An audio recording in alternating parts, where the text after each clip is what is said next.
Selamat pagi Ibu, Bapak, dan Saudara yang dikasihi Tuhan. Kembali kita bertemu di persekutuan doa pada saat ini.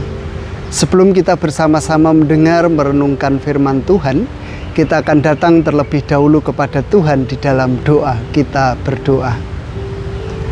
Engkau Allah yang Maha Kuasa, Engkau Allah Khalik langit dan bumi, Engkau Allah yang memeliharakan kehidupan seluruh ciptaan, yang tidak pernah meninggalkan perbuatan tangannya atas kehidupan dunia ini. Yang boleh kami kenal, kami sapa, kami sembah dalam nama Tuhan kami Yesus Kristus.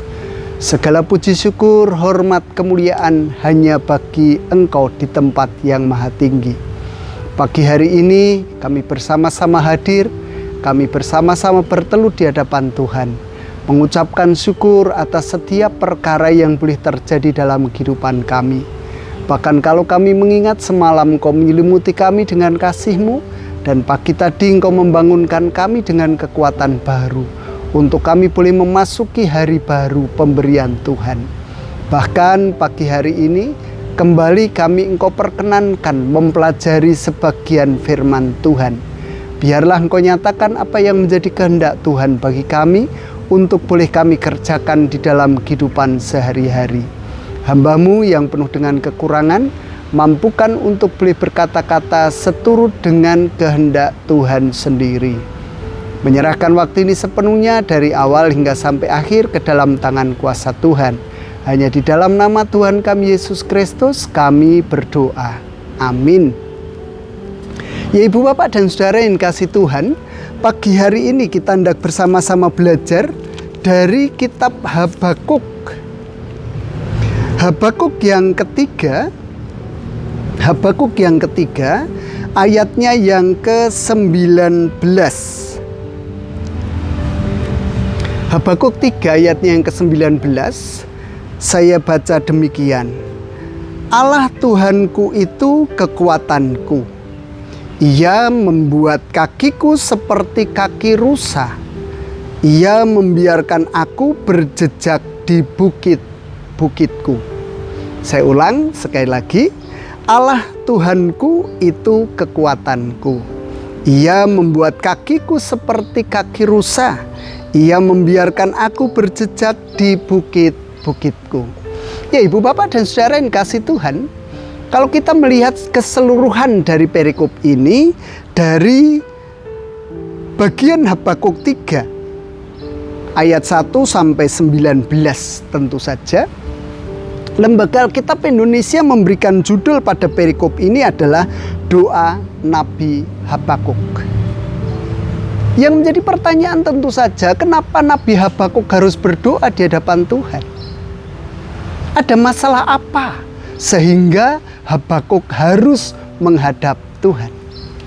Ibu Bapak dan Saudara yang kasih Tuhan, nampaknya apa yang dihadapi oleh Habakuk adalah sebuah kegentaran, sebuah kesedihan, sebuah ratapan yang ditujukan kepada Tuhan. Mengapa sih Habakuk harus bersedih, harus merasakan gentar, harus merasakan kegalauan? Ibu Bapak dan Saudara yang kasih Tuhan, nampaknya Habakuk sangat memperhatikan apa yang terjadi dalam kehidupan bangsa Israel ketika itu. Bangsa Israel yang berada dalam kondisi dihukum oleh Tuhan. Mengapa Israel harus dihukum?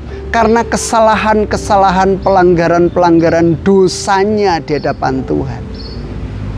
Sehingga perlu bagi seorang nabi menghadap Tuhan untuk memohonkan kekuatan, memohonkan kelegaan, memohonkan kelepasan dari setiap penderitaan yang harus dialami oleh bangsa Israel karena kesalahan mereka sendiri. Dengan keprihatinannya itu, maka Nabi Habakuk berhadapan dengan Tuhan. Dan nampaknya ada keyakinan juga di dalam diri Habakuk bahwa Allah tidak akan pernah meninggalkan umatnya. Allah tidak akan pernah membiarkan umat pilihannya itu mengalami penderitaan, mengalami kesesakan, mengalami keprihatinan. Habakuk yakin dan percaya bahwa Tuhan akan memberikan kekuatan kepada bangsa ini ketika bangsa ini berbalik kepada Tuhan. menyesali setiap dosa pelanggaran kesalahannya, dan bertobat memohon pengampunan dari Tuhan. Maka Tuhan akan memberikan kembali kekuatan baru di dalam kehidupan umat, sehingga di ayat yang ke-19 ini akan terjadi dalam kehidupan mereka. Bahwa Allah Tuhan itulah menjadi sumber kekuatan. Bahkan kekuatan ini digambarkan sebagaimana kaki rusa. Kita membayangkan bahwa rusa itu seringkali melompat-lompat begitu, dengan kakinya yang begitu kuat, menjejakkan kakinya pada tanah sehingga dia bisa berlari dengan baik. Memiliki kekuatan untuk dia melangkah, dia berlari. Bahkan kalau di sini diungkapkan, ia membiarkan aku berjejak di bukit-bukitku. Jadi artinya ada lompatan-lompatan, karena bagaimanapun juga di bawah sana ada jurang. Tetapi dengan lompatan-lompatan ke tempat yang lain, itulah dimungkinkan rusa itu mengalami keselamatan. Dan nampaknya itulah kehidupan kita, ibu, bapak, dan saudara. Seringkali kita merasa bahwa Tuhan meninggalkan kita. Saya tidak mengatakan bahwa kita menderita itu hanya karena dosa pelanggaran kita saja, tidak. Seringkali kita mengalami keprihatinan, penderitaan itu karena kesalahan kita sendiri. Walau banyak hal yang sudah saya ungkapkan tentang itu tentu saja. Kadangkala kita lupa terhadap waktu. Kadangkala kita lupa terhadap keringkihan tubuh kita. Kadangkala kita lupa makan. Kadangkala kita lupa minum. Kadangkala kita lupa beristirahat. Itu artinya bukan hanya dosa pelanggaran kesalahan kita saja. Ketika kita lalu akhirnya kita terjatuh. Tetapi ada saatnya juga ketika kita mengalami pelanggaran kesalahan di hadapan Tuhan, maka kita juga akan mengalami penderitaan, kesengsaraan itu. Dan nampaknya selama kita hidup di dunia ini, tidak ada satu orang pun yang tidak pernah merasakan penderitaan.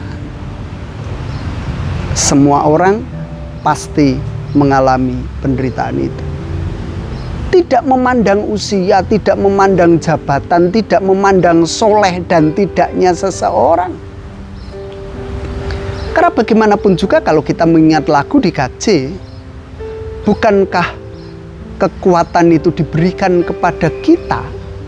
Kelemahan diberikan kepada kita supaya kita selalu mengingat karya Tuhan.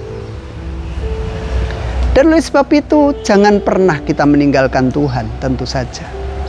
Ayo kita sadar akan keberadaan kehidupan kita yang semakin hari semakin lemah, semakin tak berdaya, semakin rapuh, sehingga kita patut menjaga diri kita, menjaga tubuh kita dengan baik.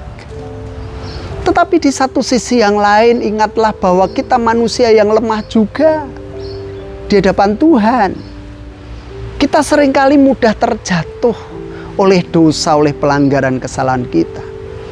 Sehingga kita perlu diingatkan bahwa suatu ketika kita harus sadar bahwa ini adalah dosa, sehingga aku patut menyesalinya, aku patut mengakuinya di hadapan Tuhan, patut aku bertobat, berbalik kepada Tuhan. Maka lalu Tuhan mengembalikan kekuatan kondisi kehidupan kita. Allah menjadi bagian dari kehidupan kita.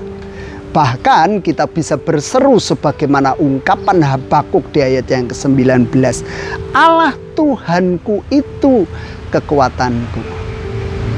Kita bisa melangkah, kita bisa berlari, kita bisa menjejakkan kaki di tanah, melompat bagaikan seekor rusa. Sehingga setiap tujuan, setiap proses kehidupan boleh kita jalani dengan baik. Dan di akhir kehidupan kita, didapatilah iman kepercayaan kita teguh di hadapan Tuhan. Mahkota hidup itulah yang akan menjadi bagian dari hidup saya dan saudara. Apa artinya? Selamat berjuang, terus berjuang. Ikuti proses, ikuti alur ceritanya, maka kita akan mendapati kesukaan besar di dalam Tuhan. Tuhan memberkati saya, dan juga saudara. Amin. Saat teduh untuk kita. Bersama-sama kita datang pada Tuhan di dalam doa, kita berdoa. Puji syukur senantiasa kami naikkan di hadapan-Mu ya Allah, atas kasih setia rahmat yang boleh terjadi dalam kehidupan kami. Kalau hingga sampai saat ini kami boleh menjalani hari-hari panjang kami, itu bukan karena kuat gagah kepandaian kami, tetapi karena kemampuan yang Tuhan berikan bagi kami. Kalau kami boleh mengelola kehidupan ini, itulah yang Tuhan berikan untuk kami mampu mengelolanya dengan baik. Tetapi kami juga boleh menyadari bahwa kehidupan kami ini lemah, tak berdaya, ringkih, rapuh di hadapan Tuhan. Oleh sebab itu, biarlah Tuhan sendiri yang senantiasa mengiring langkah perjuangan kehidupan kami hingga sampai kesudahannya. Tuhan juga terus-menerus memampukan kami untuk kami menjalani hari-hari panjang pemberian Tuhan dengan baik. Tuhan menjadi bagian dari kehidupan kami, sehingga kami boleh melangkahkan kaki, boleh menjejakkan kaki, kami boleh melompat sebagaimana rusa yang Kau ciptakan bagi kehidupan dunia ini. Kami hendak memohonkan berkat bagi setiap saudara kami yang menderita sakit. Tuhan beri penghiburan, kekuatan, kesehatan selalu senantiasa, baik sakit yang dialami secara fisik maupun sakit yang dialami secara jiwanya. Kami juga berdoa untuk kasepuan-kasepuan yang ada di Purbalingga ini. Tuhan, Kau memberikan umur cukup panjang bagi mereka. Tetapi jangan lupakan bahwa mereka juga memiliki kekurangan dan keterbatasan. Oleh sebab itu Tuhan beri kekuatan, penghiburan selalu senantiasa melalui anak, cucu, buyut pemberian Tuhan. Saudara-saudara yang ikut serta hadir untuk memberikan ketenangan pada jiwanya. Berdoa untuk anak-anak pemberian Tuhan dimanapun mereka berada, baik di Purbalingga maupun di tempat yang jauh. Tuhan, Kau mendukung mereka di dalam keberadaannya. Pada saat mereka studi, pada saat mereka mencari pekerjaan, pada saat mereka mencari pasangan hidup, pada saat mereka menanti-nantikan buah kasih di dalam kehidupan pernikahan mereka. Tuhan akan hadir, Tuhan akan memberikan penghiburan, bahkan Tuhan memberikan apa yang menjadi kebutuhan kehidupan mereka. Kami orang tua mampukan menjadi teladan bagi anak-anak kami, mampukan kami mengiring langkah perjuangan mereka, mampukan kami untuk boleh memenuhi kebutuhan kehidupan jasmani maupun rohani mereka. Gereja milik Tuhan yang juga sedang berproses untuk pemanggilan pendeta baru, Tuhan juga iring sertai. Tuhan juga akan kawal semuanya sehingga kami boleh pada akhirnya nanti memiliki calon pendeta yang benar-benar mampu melayani Tuhan di Gereja Kristen Jawa Purbalingga. Kami menyerahkan kehidupan bangsa dan negara kami dengan berbagai macam ragamnya, dengan berbagai macam kekacauannya, dengan berbagai macam carut-marutnya ke dalam tangan kuasa Tuhan. Dan kami percaya bahwa Tuhan campur tangan di dalamnya. Tuhan melembutkan hati setiap orang, setiap pribadi, setiap pejabat yang hendak menghancurkan kehidupan bangsa dan negara ini. Mampukan mereka mengingat akan kasih sayang Tuhan di dalam kehidupan mereka dengan pemberian jabatan-jabatan itu. Terima kasih Tuhan. Di tengah-tengah perhimpunan kami memohon berkat-Mu secara pribadi. Biarlah Tuhan mendengar apa yang menjadi seruan pribadi kami.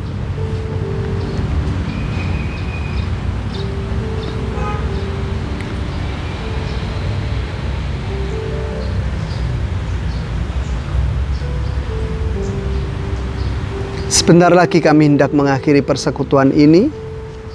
Kami percayakan seluruh dan sepanjang kehidupan kami ke dalam tangan kuasa Tuhan. Ampuni juga setiap dosa pelanggaran kami selama kami berbakti pada pagi hari ini. Dan inilah sahabat-sahabat kami yang kami naikkan demi nama Putra-Mu yang tunggal, Tuhan kami Yesus Kristus. Amin. Demikian Ibu, Bapak, dan Saudara yang bisa kita lakukan bersama pada pagi hari ini. Teruslah berjuang, teruslah semangat untuk menjalani hari-hari panjang kita, sebab Tuhanlah yang menjadi kekuatan kehidupan kita. Tuhan memberkati kita semua. Amin.